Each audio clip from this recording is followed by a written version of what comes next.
All right, folks, the big news on November 13th, 2025 is that the government shutdown is over. Trump signed spending bill ending the longest shutdown in U.S. history. So the government shutdown is over, but things are not back to normal, according to CNN. And definitely we'll be seeing what happens now and when will services resume. So, six House Democrats explained breaking with the party to end the shutdown on Fox News. And we'll see what kind of repercussions, if any, they get for that break and all along those lines. And the Epstein files are becoming a fiasco of Trump's own making. Trump is getting pulled deeper and deeper into the Epstein drama. So, first thing, according to The Guardian, Trump knew about Epstein's conduct. Newly released emails are suggesting. And Epstein offered a reporter photos of Donald and girls in bikinis in my kitchen. So that was something that was going on when Epstein was living and all along those lines. So we'll see how this all plays out and what takes place in that particular situation. Iraq election results set stage for a long power struggle. Coalition led by Iraqi Prime Minister Soudani comes first in Iraq's elections, commission says. As Iraqis vote for a parliament, U.S. presses to rid country of Iran's influence. Prime Minister's coalition makes a strong showing in Iraqi elections, but no single bloc dominated in the elections. Israel deported Palestinian prisoners to Egypt. Some Israelis are questioning the practice, so Israel bars families of deported Palestinian prisoners from traveling.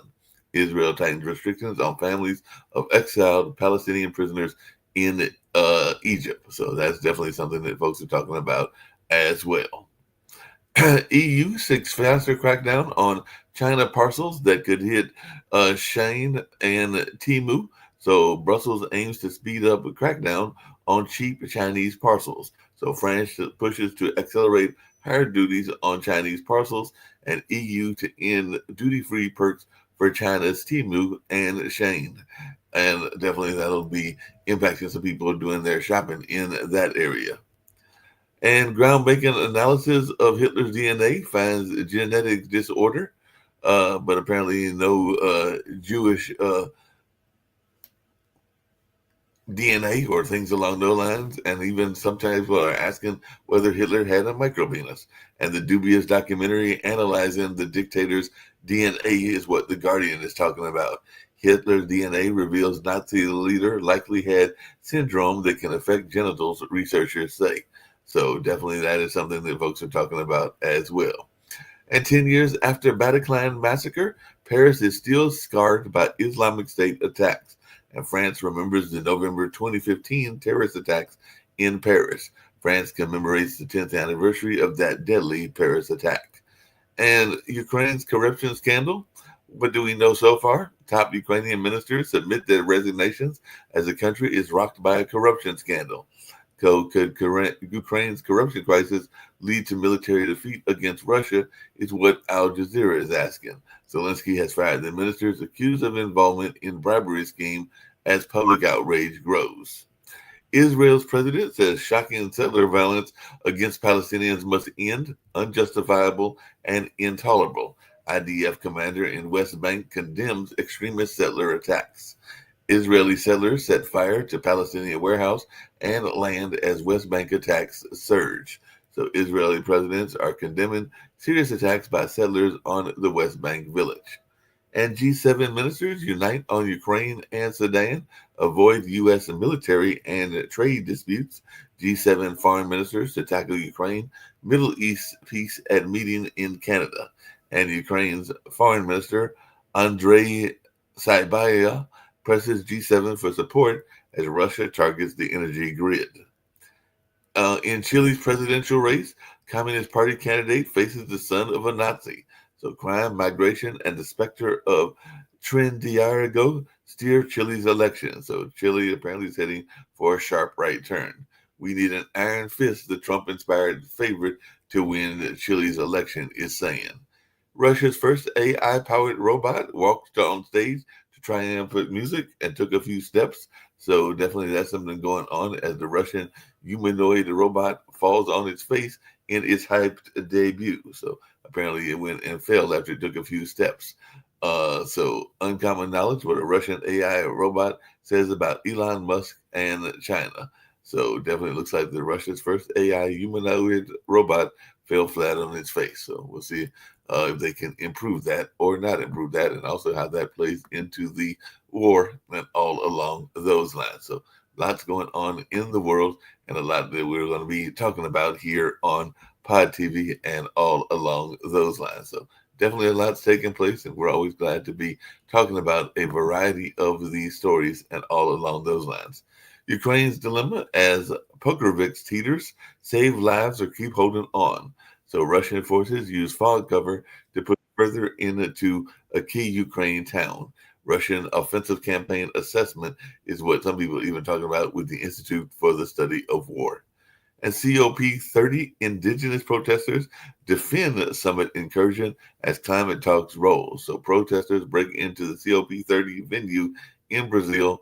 Protesters confront security at main venue of the UN climate talks. And tussles break out between protesters and security at the COP30 in Brazil. India confirms a deadly Delhi car blast being treated as a terrorist attack. So Delhi blast was terrorist incident, Indian government says. So tracking terror car, 50 footage from 50 CCTVs reconstruct Omar's movement till the deadly Delhi blast. And Modi's new red line on terrorism raises the stake after the Delhi blast. And as we said yesterday, Taiwan evacuated a lot of people because of the tropical storm. So that is definitely something that folks are talking about as well. And at least 37 are dead after a passenger bus falls into a ravine in Peru. So 37 dead after a passenger bus fell 650 feet into a ravine following the crash with a pickup truck on a rugged curve. So definitely that is something of sad news that is coming from that part of the world. U.S. lawmakers demand answer from Trump administration over Chinese chemical shipment to Iran following the CNN report and all along those lines. And Australia's Conservative Liberal Party abandons their net zero policy. So, view from the Hill, Conservative Liberals hold power walk before delivering some of their uh, things that they want to have happen and all along those lines. So even the Guardian is saying the 48 hours that killed the Liberal Party's net zero promise, and liberals commit to reduce emissions in line with comparable countries and all in that space. Fossil fuel emissions rise again, but renewables boom offers hope for the climate. So greenhouse gas emissions head for a record in 2025, according to the Global Carbon Project reports. So that is something that folks are looking at in terms of health. And South Korea is banning flights as 500,000 take crucial university admission tests. So blind students sit 13-hour college entry exam in South Korea, and 2026 Suning mirrors push to curb reliance on private education. So definitely when South Korea shuts down for Suning, the 9-hour exam that decides futures. So it looks like things will be sitting down as they have this massive exam that determines young people's futures in that particular part of the world. And BR exit polls, Access My India predicts win for NDA and a setback for other parties as well. So definitely NDA's return or a Mahaga dot abandoned twist, and definitely there are different things that polls are saying, and some people are wondering, can Modi buck the Gen Z rage in India's youngest state? And Germany's coalition government agrees to new military service plan. So Germany finalizes plans for military service and a larger army. And part of that may be in response to what's going on there in Russia and Ukraine. Turkey temporarily grounds C-130 planes after crash kills 20 military personnel. And Turkish military plane falls from the sky over Georgia, killing all 20 aboard. And that was some news that came out of yesterday and all in that space. And Japan and China spar over Taiwan as Donald Trump tilts the global chessboard. So China's wolf warrior diplomacy returns with a threat against the Japan's leader. Beijing vows to strike back if Japan uses military force in the Taiwan Straits. So definitely that's just some of the things taking place in the world. So let's see what's happening in the U.S. and then I'll bring in some of my folks and see what they've got going on as well. So definitely, as I said earlier, a lot of conversation about the Epstein trials as well as the end of the government shutdown. And lawyers for Comey and Letitia James to argue in court that where their cases should be heard. So Comey and James in court to toss Trump-appointed uh, prosecutors' cases and high-stake hearings as Comey and James seeks to disqualify the prosecutor. So that's something that's going on in that space and all along those lines. And the U.S. government, like I said, has reopened after the longest ever shutdown. And Representative Lauren Boebert is helped force the House vote on the release of the Epstein files. So we might be getting the Epstein files finally as well. So definitely that's something that people are talking about. And hundreds evacuated and dozens hospitalized after an ammonia gas leak in Oklahoma. Catholic bishops rebuke Trump's immigration tactics in a rare statement. So the Catholic bishops have condemned indiscriminate mass deportation in a rare statement. And definitely that is something that is going to be met with different responses from both the public as well as from the government. So we'll see how that goes. And the Northern Lights decorate U.S. skies during a geomagnetic storm. And food stamps may face lasting damage from Trump's halt of funds in the shutdown. So SNAP funding paused to soon end, but anxiety and anger may linger. And the end of government shutdown won't stop the SNAP mayhem. So SNAP benefits likely to resume quickly after the government shutdown ends, is what experts are saying. So definitely a lot's going on in that space. And the House will vote to undo provision letting senators sue over January 6 related searches. So soon secures provision in government funding bill letting senators sue for phone record seizure. And Johnson says House will have standalone vote to strip controversial Senate provisions from the funding bill. And like I said, in some other past stories, Trump is saying he wants money from the BBC, and some people are wondering, can he get it? Because apparently he is got a $1 billion lawsuit threat that he has put out there and everything like that. And Gavin Newsom's former chief of staff was arrested and charged with corruption. So Newsom's ex-chief of staff accused of stealing campaign funds from former health secretary Becerra. So definitely that is something going on with the Governor Gavin Newsom's former chief of staff was arrested in an FBI public corruption probe. So, and we need to get out of here. Trump's immigration crackdown is quietly reshaping what's going on in the border. So, Trump administration faces mounting backlash over expanding immigration crackdowns. So, definitely that is something that is going on in the world.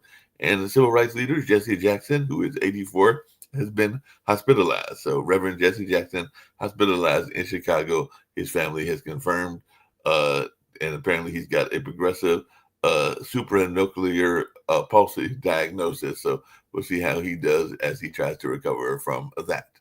But right now, Gary, bring in folks and see what they've got going on in their worlds. I've got Rick Rosner, and I've also got Nick Balveda. We'll see if others join us as well. So how's everybody doing on this particular day? We got all kinds, including the end of the government shutdown. It's great. You know what's great about it, Mark? Can you hear me? I'm not messing You're not like Mickey Mouse. Okay. Here's what's great about it. Okay, the Democrats are great at finding losing moves on chessboards. As I told you before, the losing move was the shutdown, which obviously didn't work, and it was a complete abomination. Okay, because all they did is they tried to say, well, the Republicans didn't, even though the evidence is clearly convincing that they're the ones that shut it down. And they're the ones that caused the SNAP benefits. They're the ones that caused all the TSA people not to get paid. So if you want to point the finger, and Fetterman's right, it's the Democratic Party. And he made some other statement that I thought was really good, that the left of the left is worse than the right of the right, which is amazing because they're both bad. But now comes their next losing move on the chessboard, the Epstein files. Because they don't have anything, all they could do is speculate. And so what they're doing is they're creating all this speculation about files that even if in those files his notes was, I went with Trump to all these places and we had sex with all these underage girls. Let me tell you something. That doesn't get you anywhere. You have to have more proof than some guy just rattling on who's dead. So the thing is, even in the worst case scenario, but you know what? It really sounds good and juicy. And the Democrats are great at grabbing a losing issue. Well, and there's all these winning issues, but let's ignore that. Let's run to the Epstein file because it's sex, baby, and that sells to Americans. And that's what's going on. So this is contradicted by your hypothetical fun in the sun. This is contradicted by the numbers, because I'm looking at a longitudinal set of surveys about who is getting blamed for the shutdown. And so beginning with the shutdown in October and then through the 9th, 4 days ago, Republicans have consistently taken 12 to 15%, 13% more blame for the shutdown. So yeah, people are pissed at both sides, but they're more pissed at the Republicans. And we haven't hold on, we haven't even seen the Epstein files yet, but there are these emails released in which Epstein says Trump is dumb and evil and should never be president. And also, I mean, and I got a question for you. One more thing. One freaking thing is that Trump's approval rating is now the lowest by far of his presidency. Yeah, they've been crashing left and right. But I got a question for you, Nick. Basically, much ado about nothing. So what? Nick, what's your thoughts around the fact that Lauren Boebert, who's apparently a Trump ally, is one of the main people that wants these Epstein files out and everything like that? So what? So this is what I'm saying is you guys grab red herring number 2. In other words, you bounce around from losing issues to losing issues. It's like your last losing issue was the shutdown. And of course, if you read issues and all along those lines, I do have a question. If you listen to CNN and MSNBC, you're going to get the stats that Rick got. But if you go listen to Fox, you're not going to get those stats. So the thing is, I think Rick the shutdown was a big losing issue for them. And here's the reality: it was the Democrats who shut them down. So I'm not looking at MSNBC. I'm looking at poll aggregators who take all the polls and then average them together. Okay, panel. Rick, can we agree that was the Democrats moving over that allowed the country to reopen? Can we agree to that? I guess so. Yeah, of course it is, because it's a fact. So it's a fact that it was the Democrats who voted to shut the country down. Period. El endo. So all the rest of this stuff is liberal rhetoric that you guys are spending a lot of time with, because you spend way too much time with CNN and MSNBC, who, on the other hand, I don't ever watch CNN. You spend way too much time with the liberal. The alternative. Okay, hold on. The alternative to CNN and MSNBC is Fox News, which is even more bullshitty than CNN and MSNBC. So hold on a second. Hold on, because we got Sharif here. And I do have a question. Hold on. I got a question for you. Hey, I got a question for you, Nick, and everything.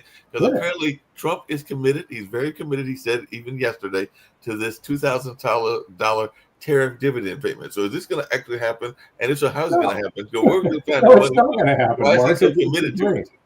It's not going to happen. It's a dream. Because first of all, he can't declare the dividend. It has to go through Congress and the Senate, and they're the ones that are going to vote for it. And the U.S. is basically bankrupt. So I'll tell you what, that's another dream. Go ahead and think that La La Land's going to happen, and you're going to get your $2,000 check. You ain't going to get no $2,000 check. You're getting nothing.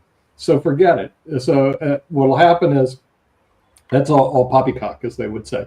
But now there's another poppycock thing that the liberals are losing on. I love the streak. It's the Susan Sweeney or Sydney Sweeney. I didn't even know who the heck she was. Sydney Sweeney. Okay, Sydney. Mark. I don't movie about a boxer. I honestly didn't know who the heck she was, and all of a sudden, there's an ad that she likes jeans. Now, personally, I hate jeans. You'll never see me in jeans. I won't wear jeans. I think it's not classic. You're talking about a non-controversy from 3 months ago. What? She did a jeans ad where they said she had Yeah, good jeans. with American Eagle. I mean, That I was think 3 months she's ago, doing a and great nobody job. really That's gave not a what she's shit in the about news it. for now. That's not what she's in the news for now. She's in That the news I now. know, but see, this is how stupid it is. Okay, Yeah, but because the nobody thing really. is, It was a manufactured issue that nobody in the world yes, gave a crap about. No liberal in that's what I'm America gave saying. a shit about that This is a ad. manufactured issue, and I'm sitting there going, okay. First of all, I had no idea who she When is. it happens, Sydney, nobody gives a crap about what ads Sydney Sweeney does. Right. right?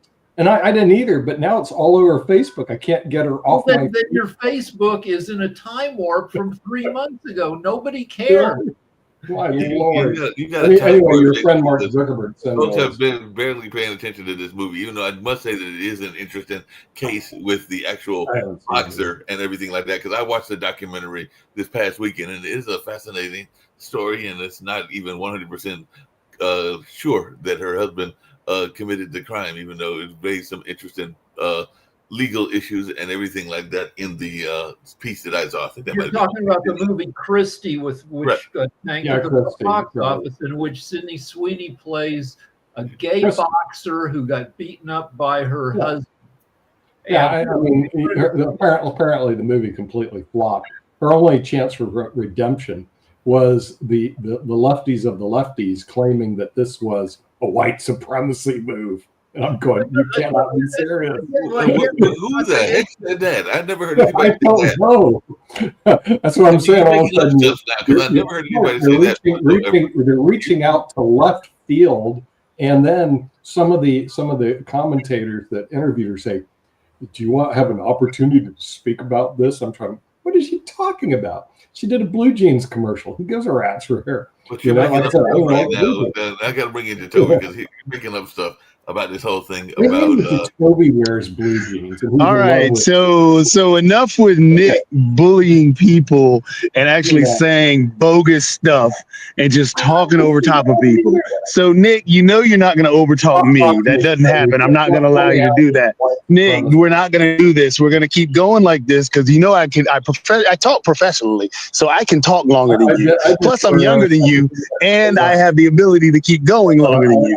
So let's not do this because people don't like us talking over each other. So now that I have the floor, one, in terms of the shutdown, that was dumb. That was a dumb argument from Nick to start with. Number one, the shutdown was both parties actually shut the government down, mainly the Republican Party. That's why they're getting blamed for it, because of what they were actually trying to shut the government down for. Everybody sees that they're trying to protect this Epstein list from coming out, because now that emails are coming out, Trump is fully tied to this Epstein stuff. And on top of that, you can see how he gave Maxwell an even cushier deal based on her line in the deposition that she took with Trump's lawyers, who went down and moved her from this maximum security to this cushy country club jail. So that's a Republican thing. So please, Nick, stop protecting pedophiles. Number two, when you went down this whole tirade about Sydney Sweeney, absolutely nobody cared about Sydney Sweeney. Not a single soul, but you're bringing it up as if this was some big issue. You know who it was an issue for? It was an issue for the right wing to create some manufactured talking point. Therefore, we can talk about this. And check this out. We're going to change everybody's mind and show how woke the liberals are, even though not a single soul took the bait or even cared about it. So Sydney Sweeney became the darling of the Republican Party, the big time darling. She was the calling card. Donald Trump even talked about how beautiful she was and how amazing Sydney Sweeney is. So she was the darling of MAGA for a little while. Now she did this movie where she thought MAGA would be able to support her and come out, and it became a box office flop. It had nothing to do with the quote unquote liberals or quote unquote Democrats. Nobody cared. That's why the movie flopped. So again, Nick, stop making up stuff. Stop trying to justify your arguments and your positioning. And then the idea that, it's all over my Facebook feed. Facebook Facebook basically what it does when you search for something online. Facebook is taking that data when they talk about your cookies and so on and so forth. It's taking that data, your search engine stuff, the stuff that you are actually giving away for free to be able to use this, or that pays for this app. All these free things from Google to Facebook, everything else, the reason they're free is because they sell your data. So now, when you type in, which is why Nick's Facebook page is so bigoted and full of all this crazy conspiratorial stuff, from trans issues to Sydney Sweeney, is because Nick himself is searching this stuff up, looking to troll other people. So your Facebook page is a mirror image of what you are searching, what you are doing. So Nick, your complaint about Facebook, oh, it's all over my Facebook page. That's your fault. Nobody else's. Yep. Well, also, like, nobody cares that Sydney Sweeney comes from a Trumpy family. That people have, people are free to vote for who they vote for. And yes, she comes from a conservative family. She doesn't speak out about politics. No, she doesn't. No. Yeah, she doesn't speak out barely at all about politics and everything like that. We do have Sharif here, but before we get to Sharif, I did see an interesting article that you'll enjoy and everything like that. And it's kind of like what Kim Bassinger did, but apparently a former UNC basketball player has bought a private island for a lot of money, like millions of dollars in Belize. So you're gonna go talk to Reggie Bullock, because apparently he's got a lot of money that he can go buy a private island, just like Kim Bassinger did in South Carolina and everything like that. So I just saw that come across my feed and everything along those lines. So I'm thinking you need to go reach him for some of the things you want to do and that Sharif wants to do.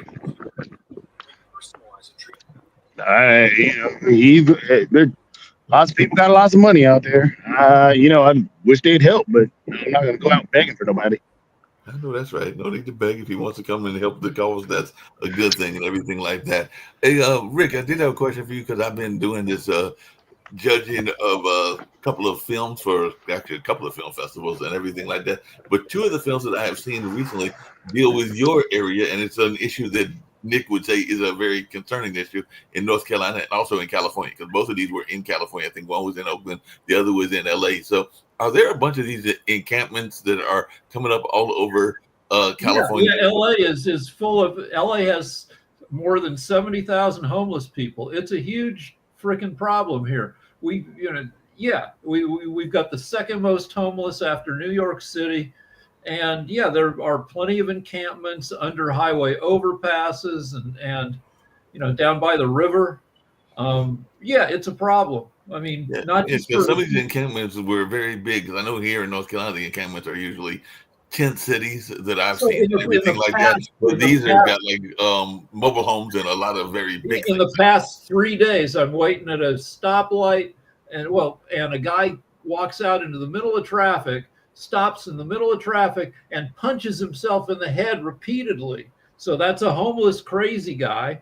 And then the day after that, I drive by and a homeless guy just on a street corner has started a pretty big fire, just burning random crap. So yeah, we have. Okay, I got some stats for you here, Rick. Among Republicans, 82% blame congressional Democrats for the shutdown. Just to let you know. Yeah, that's 82% blame the Democrats. Nick. Nick. Can we listen Nick, you're filibustering. Nick, you gave a stat. Let Rick answer. All right, so the Republicans are 25% of voters, independents are 50%, Dems are 25%. Among Dems, you'd find 80% blaming the Republicans. Republicans continue to pretty strongly support the Republican agenda. We'll see where that stands 2 more weeks from now if the Epstein stuff continues to discombobulate everybody. Well, speaking of Epstein and everything like that, real quick, okay. I was just going to say, we got Dr. Sharif here, so I want to hear what Dr. Sharif has to say. Hold on, Nick. I want to hear what Dr. Sharif has to say about both Epstein and this government shutdown. Yeah, they don't have anything exciting. Another voice from another part of the world. Okay. Actually shutdown and all of the things. This is actually very important issues for USA, and this is very new for me. Even though Bangladesh and Malaysia and this type of countries, I never seen this shutdown and shutdown related things. This is very interesting discussions, but I have a solution for North America. I believe that right now USA has economically lot of challenges. Beside that, USA, I also believe they have leadership challenges because what I understand that many people like Trump initiative, some of the people do not like. There is a conflict. This is good. This is good. USA is a good society, and they have conflict. This is good for their society. But in terms of immigrations and other things, I have some question. Let's say suddenly for H-1B visa, Trump said that okay, it's $100,000 if you want to apply. Then he said, hey, we do not have lot of talented, so we need a foreigner. Then for students admissions, he changed lot of law. Then they said, okay, we need immigrations and all of the things. As I work for talent economy, I have a better strategy because USA need lot of finance, lot of fund. I believe what Nick is doing, this is actually brilliant idea, but Nick should come in India or in Bangladesh or can go to China, this emerging economy, that those who have lot of money like Nick, they can do or start their startup and business in emerging economy. This is the way they can compete with China, because USA has a lot of rich people, those who have money and they can contribute in emerging economy. They can make money and they can transfer this money to their country. Through this process, maybe next 5 years, USA can overcome from these challenging situations. Secondly, I believe in terms of immigrations, definitely talent is something which is the ultimately solutions, and hardworking is the solutions for US economy. So definitely they have to go for a constructive immigration policy, and they can restructure the policy, and they can again they can invite all of the talented people in the USA, because USA is still uh, uh, is an open society and many people love to contribute and do work in the US. And third things, USA has 42 million youth people, youth, young, talented. I see many of my colleagues in USA. They are young, they are very talented, they are hardworking. Even why don't they come to Asia Pacific? I can understand for their student loan and everything they broke. I'm sure if they come to this Asia Pacific and emerging economy, they can get C-level jobs. They can make a lot of financial freedom, and through this process, they can solve these things. For this shutdown, what we are observing, it's all about money, and I believe USA has their beautiful thing. They have Elon Musk planning to get $1 trillion check paycheck. On the other hand, their country has shut down. They have a lot of homeless people. So I believe that still with their economical strategy, lot of invention, especially for the artificial intelligence, USA still can be global leader. But honestly speaking, a specific country cannot be the best in this world. They need the global communities. So I do not want to say that Trump. I will not support this Trump make America great again. Because this is very old passionate. This is the idea of 1990s or the 1970s. With the idea of 1990s or 1970s, you cannot survive in 2025. But they can go for the solution of this talent economy. They can go for this one world policy. They can definitely, Trump has some good initiative. Let's say he stopped different kind of wire and unstable things. Secondly, definitely he stopped different kind of fund which is ultimately utilized for politics or irrelevant things. He's trying to saving US economy. So I want to support this initiative, but he must need to be global leader. So for the global leader, he has to be very much cooperative for around the world. And definitely talent is number one. Talent is something through this process, US economy can regain their strength, and they can be number one, because USA has a lot of good things. Even for my World Talent Economy Forum, I get a lot of good support from my US friend, from Pot TV, from Nick Palveda, from many people from USA. So still USA has ability to contribute for the global community. Let's work together and make progress. No, that So makes I want sense. to make this world great again, not only America. Make the world great again. I like that and everything, Dr. Sharif. Just really quickly, because one of the stories that I mentioned earlier, and I don't know how it works in Bangladesh, but I know here in the U.S., because I've got two high school nephews and everything, they get excited, or not really excited, but nervous about taking SATs and standardized tests and everything like that. But apparently in South Korea, they're banning flights because the majority of their young people, 500,000, are taking this very long. It looks like it's between 9 to 13-hour college entry exam. So how does that work in Bangladesh? Do y'all have like this really long? Because even the SAT, I don't think is that long. I think it's like several hours, but it's not quite 13 hours and everything like that. But how do y'all deal with that issue of education and getting to the college level in Bangladesh? No, actually, the Bangladesh has a lot of students, especially I told you that 57% actually youth. And for that particular issue, this youth have ability to show their intellectual ability. This is good if they go for SAT exam and all of the things. Last week, I go for a conference for a international schools, and I find still, let's say, the school has 3,000 students from there, around 1,500 student every year they go to USA and Canada for their higher study. So I believe that still for higher education, USA and Canada is a good destinations. Japan, like Europe, definitely good destinations. Also Australia, but people prefer North America. So intellectual ability testing and all of the things is very good. But China look like very aggressive because they are providing scholarship funding, available funding for the talented. They actually invite all of the talented people from around the world. So it may cause some sort of challenge for USA. All right, let's get back to this story about South. Why would South Korea ban flights? It turns out that there's a 35-minute English listening test that across South Korea, as part of this test, they play the sounds of people speaking English, and so they shut down airports so the sounds of airplanes wouldn't get in the way of people listening to English. They also started the workday an hour later to cut down traffic, so car traffic wouldn't get in the way of people hearing and taking the quiz.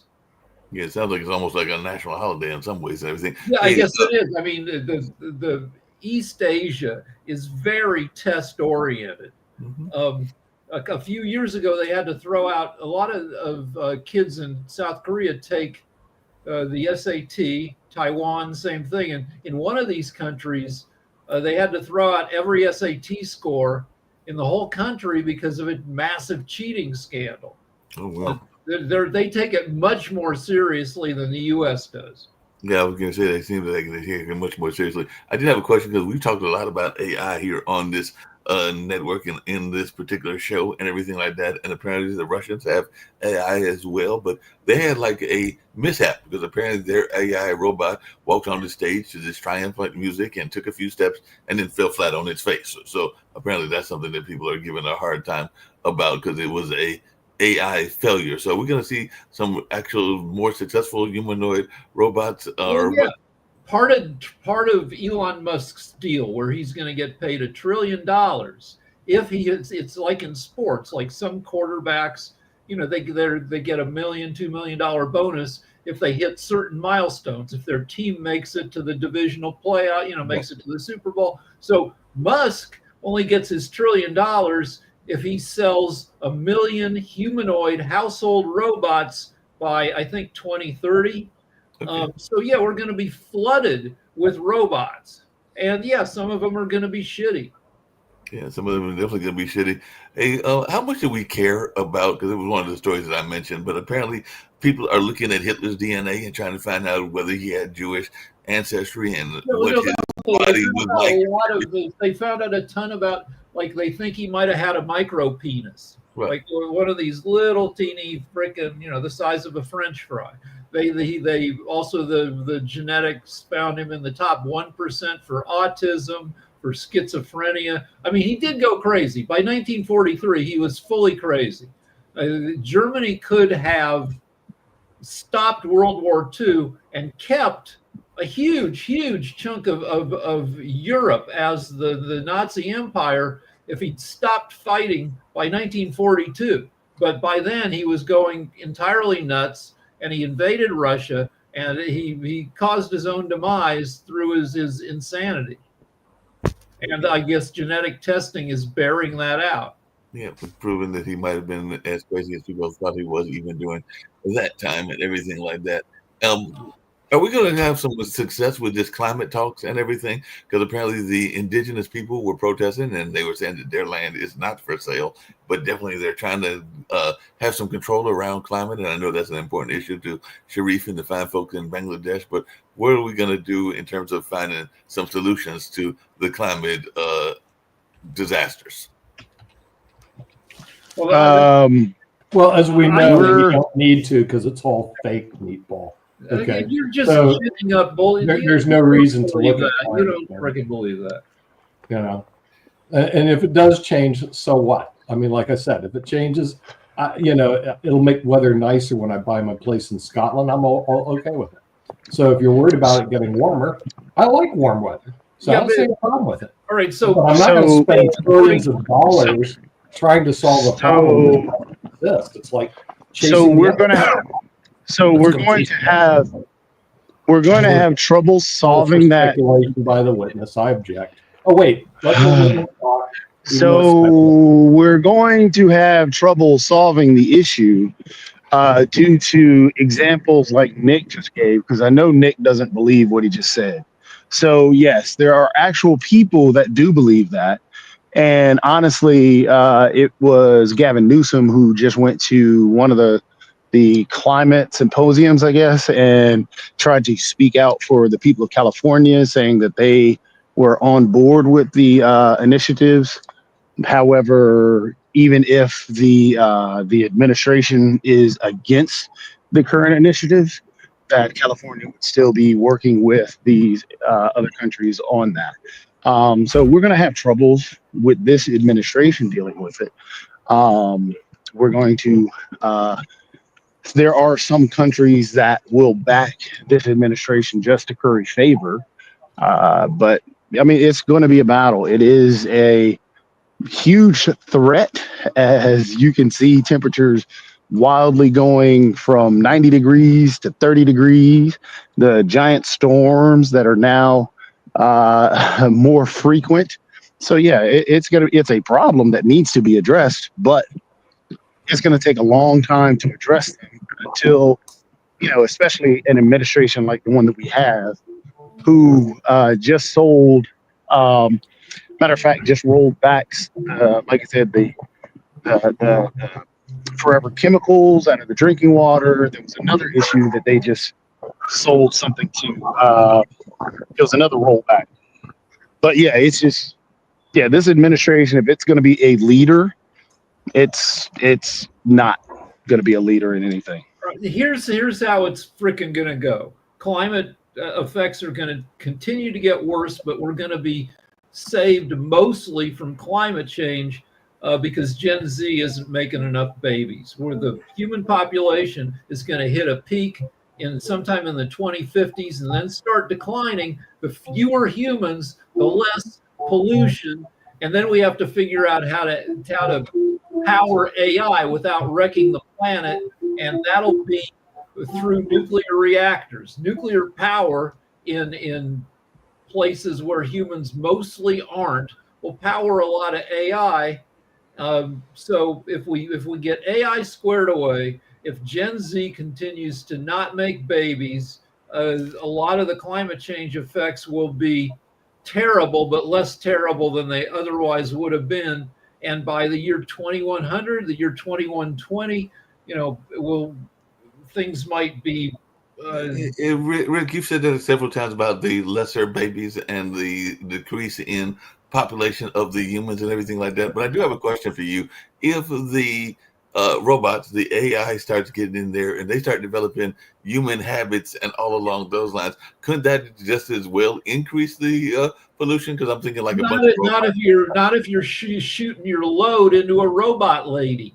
No, but I'm not thinking about that. I'm thinking about like even robots. Like one of the things that causes pollution is smoke. And so let's just say that the robots start smoking. That's ridiculous. No, that's ridiculous. They're not going to do that. That's the what is increasing a lot of the pollution and is going to constantly increase a lot of the pollution and draining a lot of the resources is the advancements in AI and robotics. AI is very bad for the environment. And the batteries right now, because of the way they design the batteries, they are not environmentally friendly as well. So you've got a lot of plastics, you got a lot of oil, because oil is in every plastic that you can think of. So you got plastics, you got oil, so tons of oils being drilled. You got, all the rare earth minerals to actually get those rare earth minerals to design the batteries. You also got the water to keep the AI servers cool as the AI heats up the planet and more people use it. All these robotics are going to use AI. So guess what's going to happen? You need bigger servers. Those bigger servers need bigger warehouses. Bigger warehouses need more cooling supplies, which means more water disappearing. So yeah, that's where a lot of it is, and not talking about, if a robot starts smoking, that. It's just me having a little bit of fun, but yeah, I didn't. Oh yeah. Realistic and everything like that, but definitely, they do create some pollution issues and all along. Yeah, but there's a lot of stuff that as people stay home more because you can work from home. If you get a robot girlfriend, you're not going out like looking to get laid like 5 nights a week like I used to do when I was in my 20s. You're staying home. So there's people will. There will be less automobile traffic. There will be less air travel as people do more things from home.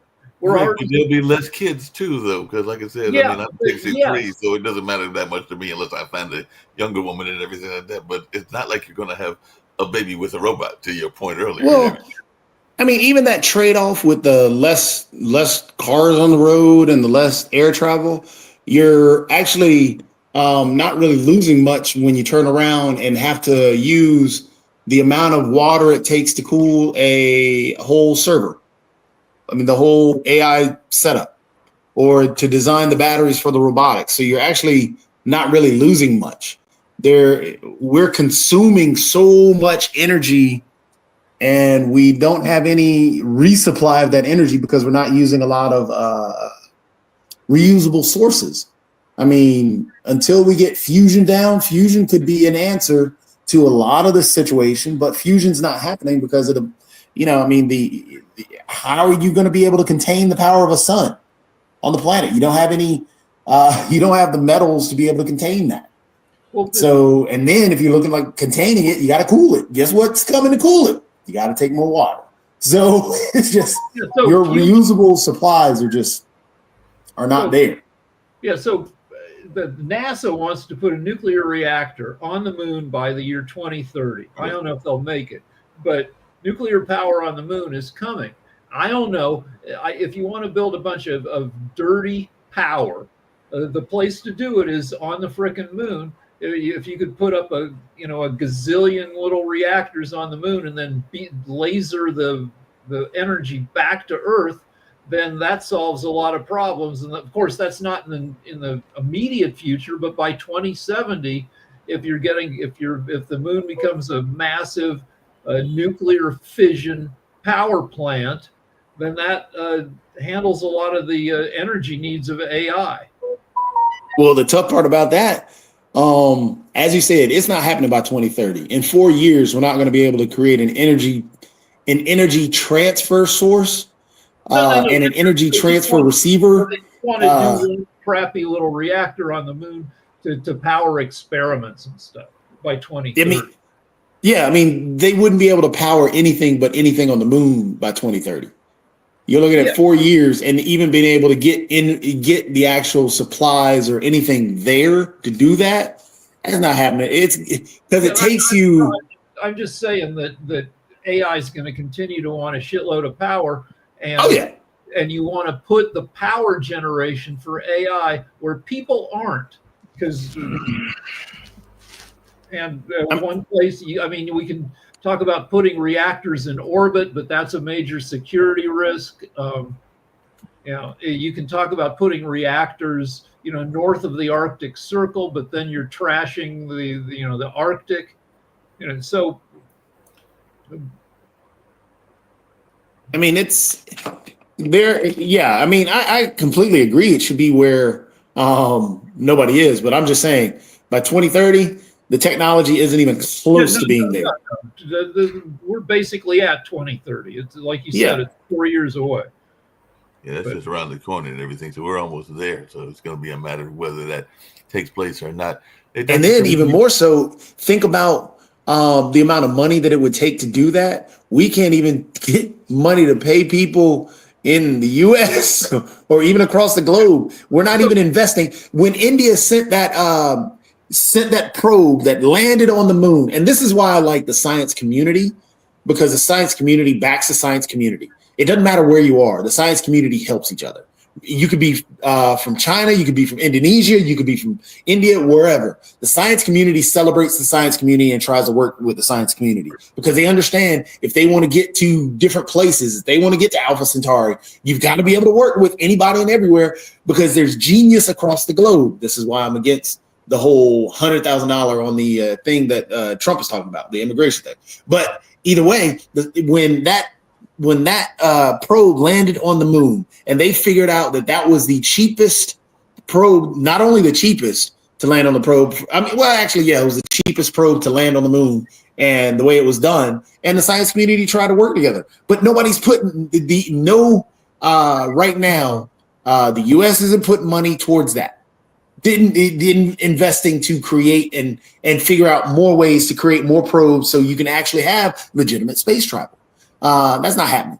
Same thing is in disarray. We outsourced everything to Musk. Here's one more thing about climate change, though. The per capita carbon footprint of every American drops by 1% a year because we're getting more efficient technology and we're staying home more. We drive less. We because we can do more. You know, we shop online. Everything online actually saves energy. So if we can, get AI squared away, humanity's consumption of resources will continue to drop per capita.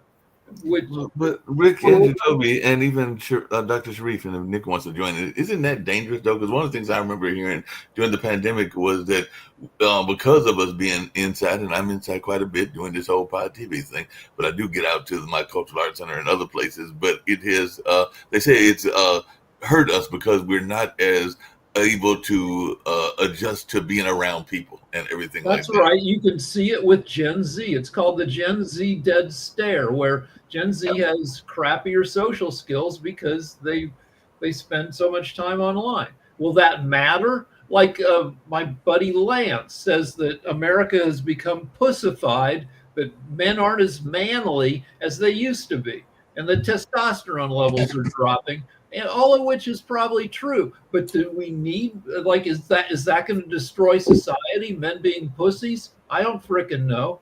Well, Yeah, I think that is a whole misconception of actually what's going on in the first place. The Okay. manly man thing, the idea that the U.S. is becoming less manly.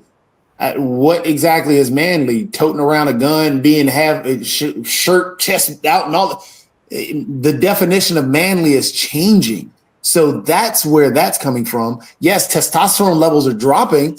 There's a lot more to do with the chemicals within the water than the actual, hey, they're becoming less manly because they want to watch a sensitive movie.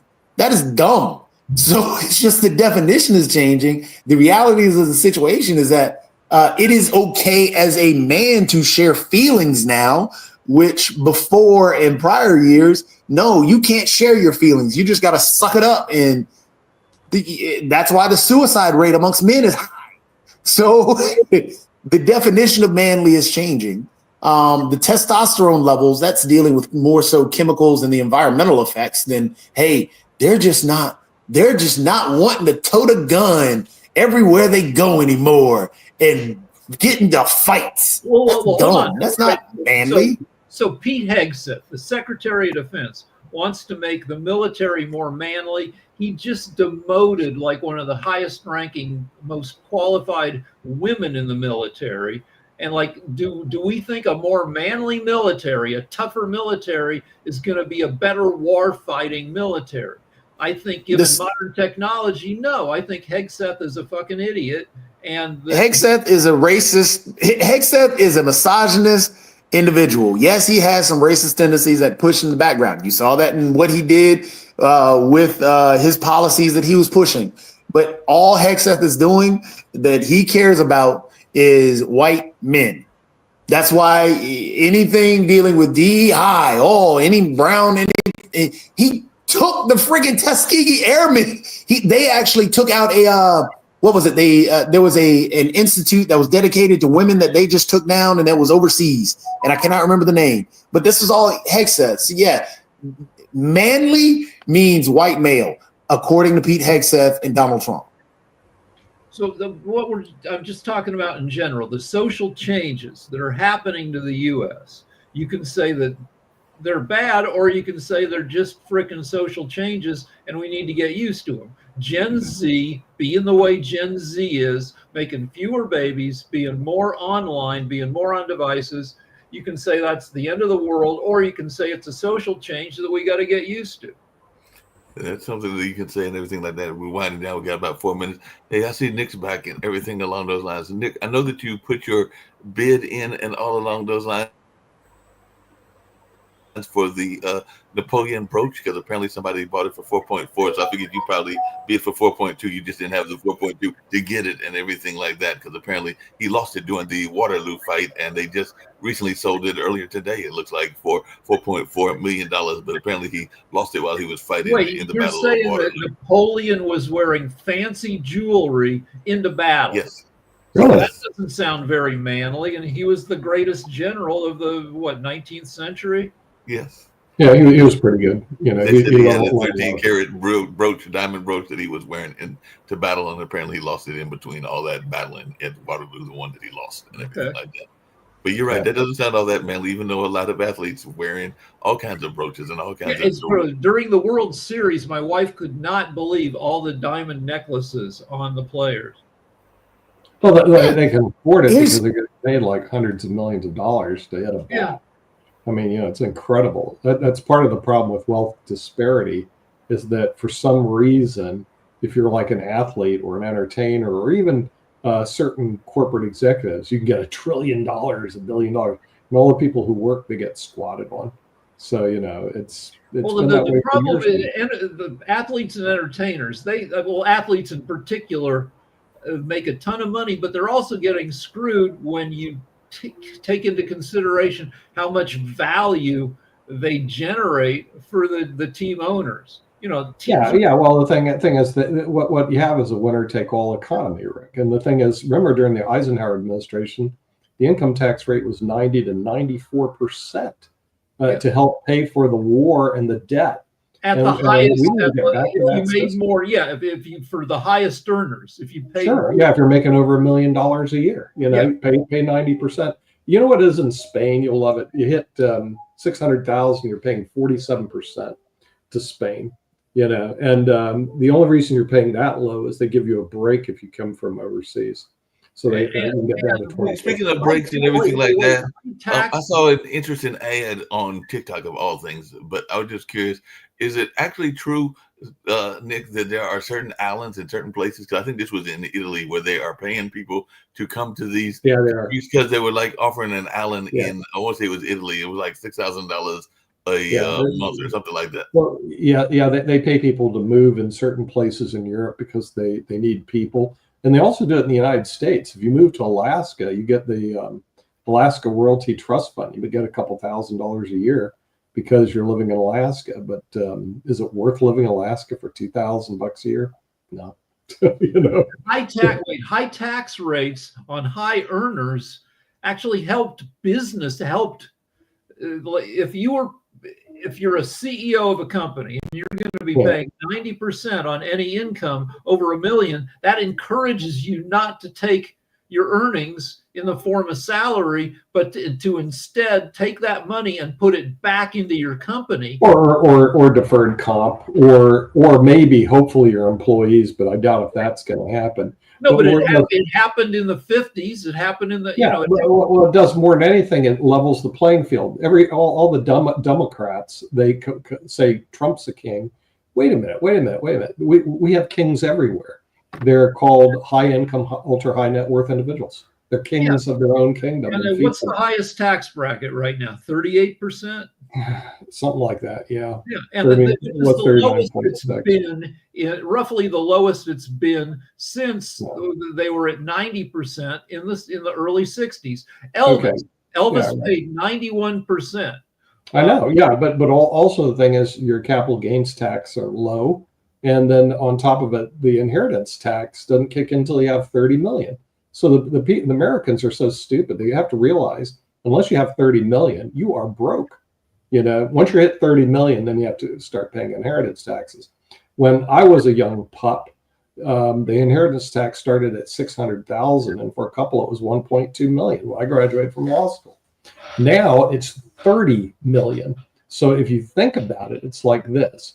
Did that favor the rich? Absolutely. Now, what about the minimum wage, $7.25 an hour? Yeah, it's the same amount. In the meantime, if you're rich, you just can continue to be rich. So the kings, we do have a kingdom here. I know that it's called we do have kings here. And by the way, your friend Jimmy Kimmel is a king. I'm surprised you don't bow and kiss his bloody right. He's a good guy. I didn't say they were bad guys. They're good kings out there.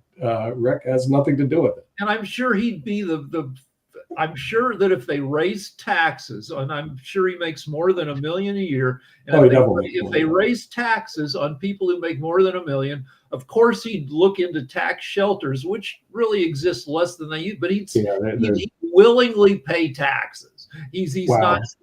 But there's a thing called regulatory capture, which applies more to the Republicans, where regulatory capture means that rich people, through their political contributions, own the regulations. The Republicans do the bid of billionaires, so billionaires don't have to pay as much in taxes. Yeah. And then there's, like I said, even Alice Walton, who I thought bad about the Walton family, but I saw the donations she was making.